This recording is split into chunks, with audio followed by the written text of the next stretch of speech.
So I was thinking the other day while sitting at the gym, working out, listening to an album I love a lot, and thinking, God, how many times in my life since I've been listening to this album and the albums of this band have I thought that, you know what, this is my favorite album from this band. And then I'll go the next day and play the other one that's generally vying for my favorite album from the band. And I'm like, nah, that's kind of it.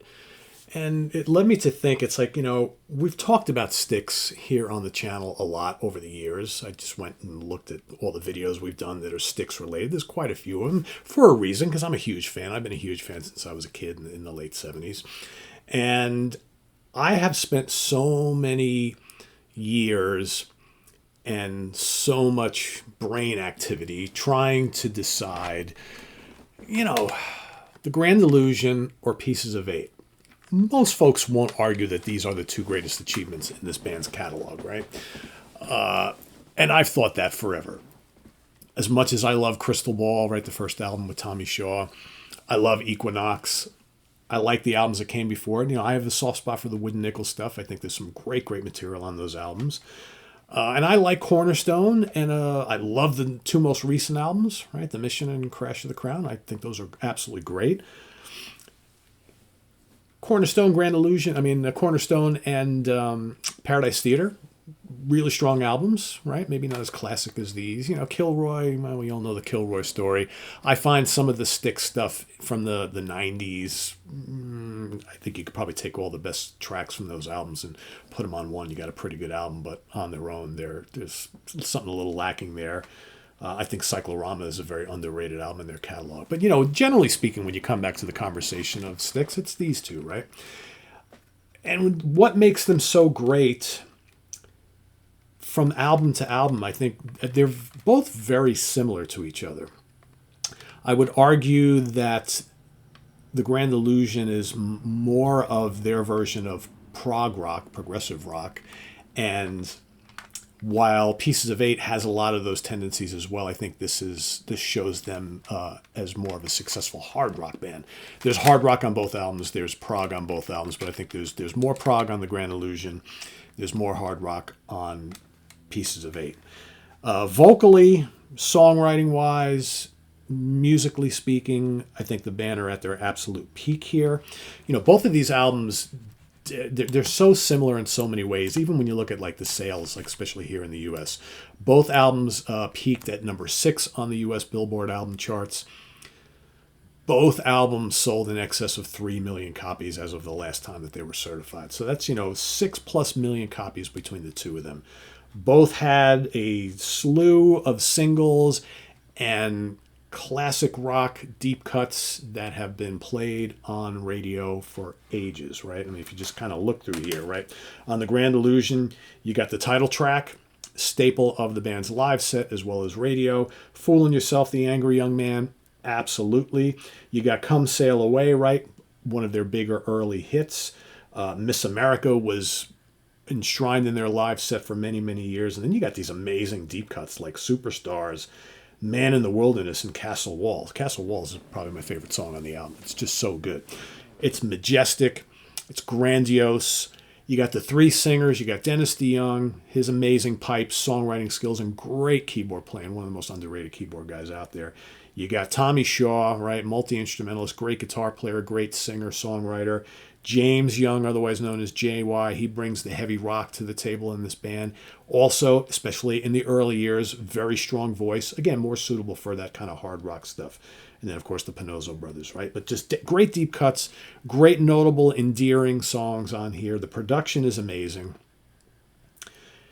There's a reason why this one generally is regarded as my number one, but it hasn't always been that way. Because when I was younger, probably when I was a young man, my tendencies always went towards the heavier and harder rock and stuff for any band. And that's still fairly true for me today, although I have lightened up quite a bit in recent years. So I do like, bands that do a lot, more mellower and softer stuff. It doesn't always have to be bang out heavy, but there's some cranking stuff on this particular album that I think always really appealed to me, right?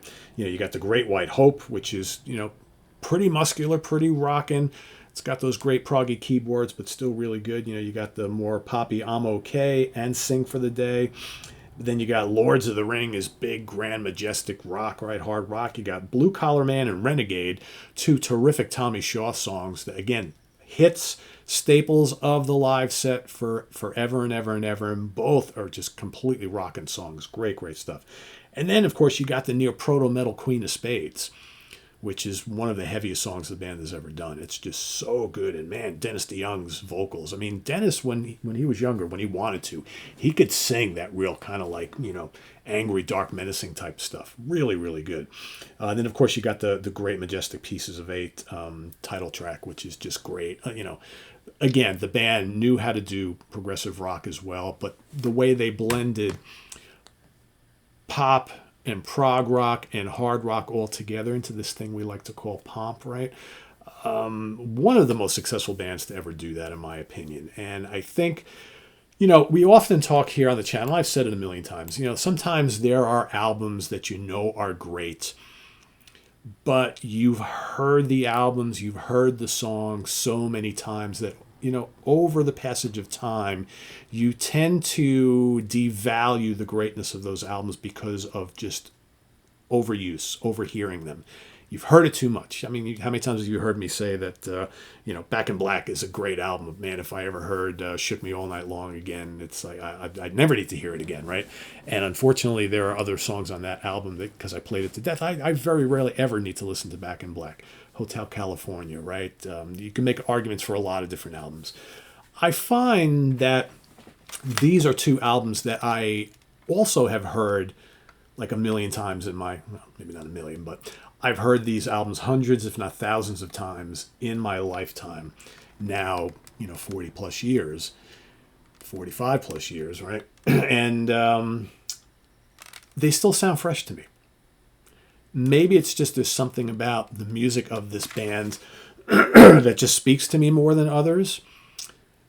Maybe, and I think this has a lot to do with it, because I'm someone who has such a deep love for hard and heavy rock music and progressive rock music.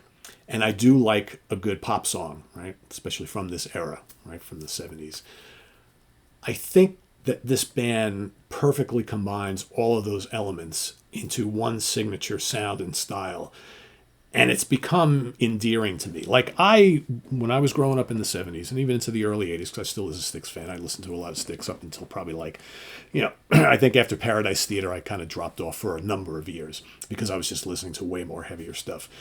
But I think that in all the years of listening to this band, their music has always touched me in ways that others maybe haven't. And as I've gotten older and I've been more accepting of lots of different styles of music and just really loving this combination of things that they do.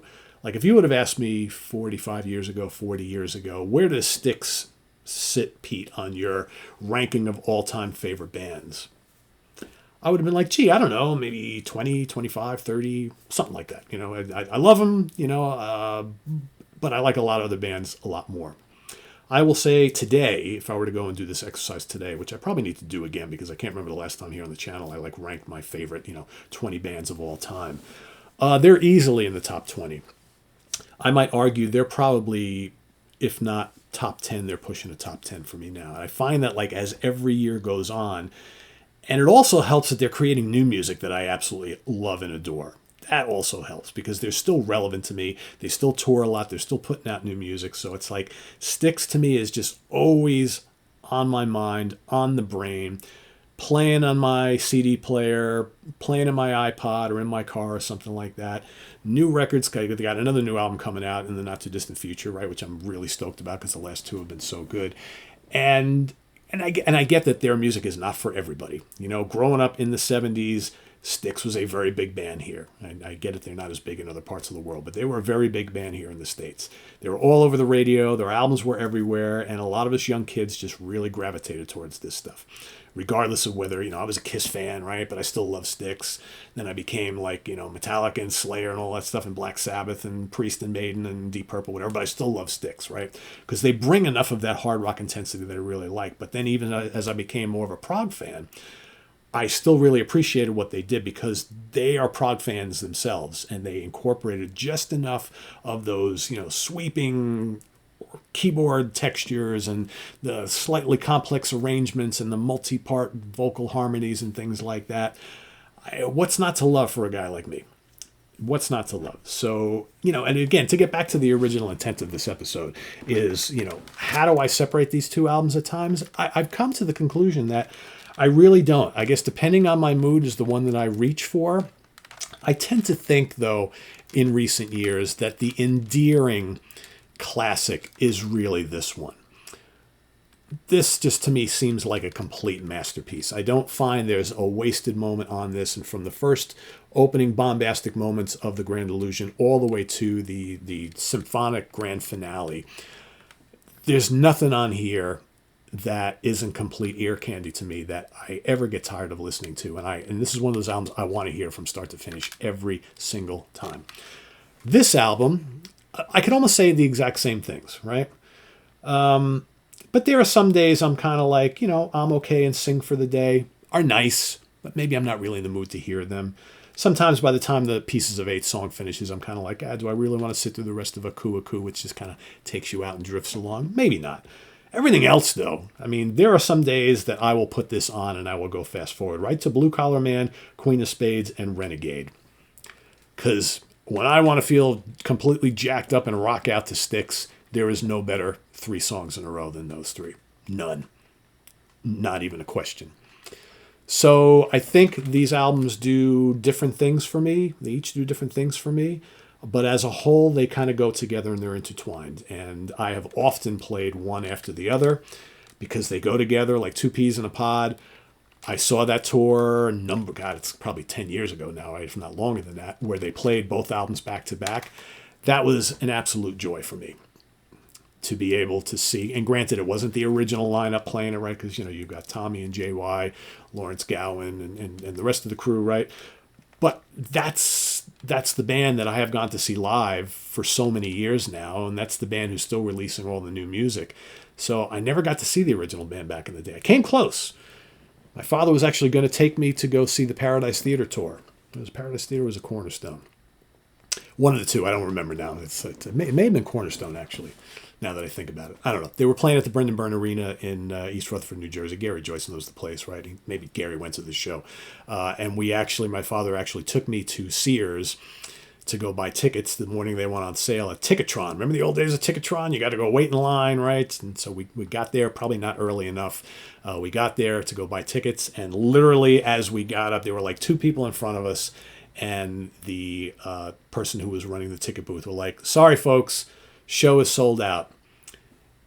And I was like, "Really?"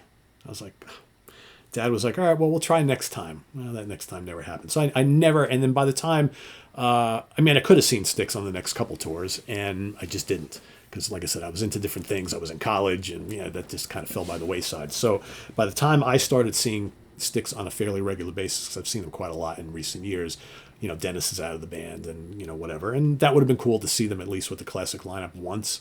But I'm more than happy to see them in their current incarnation, which I happen to love quite a bit.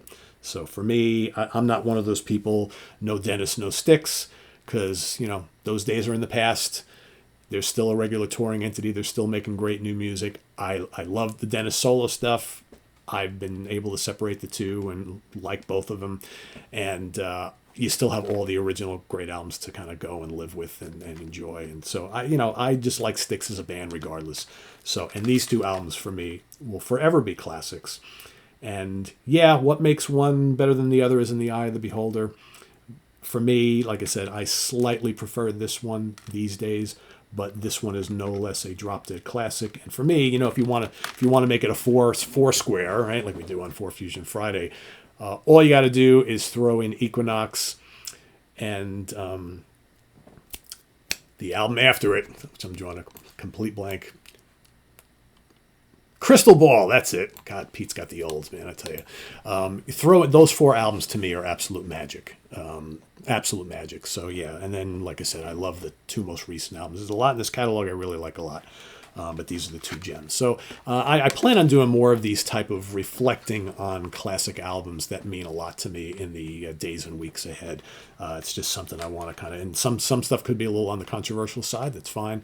Some stuff could be just like coming from the heart, appreciation for albums that I love so much, from bands I love so much. So because that's what we do here on this channel, right? If we're not talking about music we have passion for, then there's no sense in doing this, right? So, and I could be talking about more recent stuff, classic stuff, whatever. I want to spend more time kind of doing things like this, and because it means a lot to me, right? So, because that's why I do this whole thing. So, thanks for watching, everybody. Visit us on the web at www.seatranquility.org. We're on Facebook, we're on YouTube, all together, all the damn time. Let us know your thoughts, your memories of these 2 albums, what you think about them today. Has your appreciation for them grown in recent years? And if there's folks who are watching who are like, I never liked Styx, I don't like Styx, they released that Babe song, whatever, blah, blah, blah. I wish people would just get past that. It's like, you know what? They had a big pop hit. That's not representative of everything they do. So, but I know we have a lot of fans on the channel of the band in these 2 albums. So it's all about these 2 albums today, folks. So let us know, give us some thoughts and memories, reminiscing about Pieces of 8 and The Grand Illusion down below. And we'll see you next time here on another episode of, I guess, Musical Musings from the Wild, I guess this is. So thanks for watching, everybody. See you soon. I am Pete Pardo. Take care.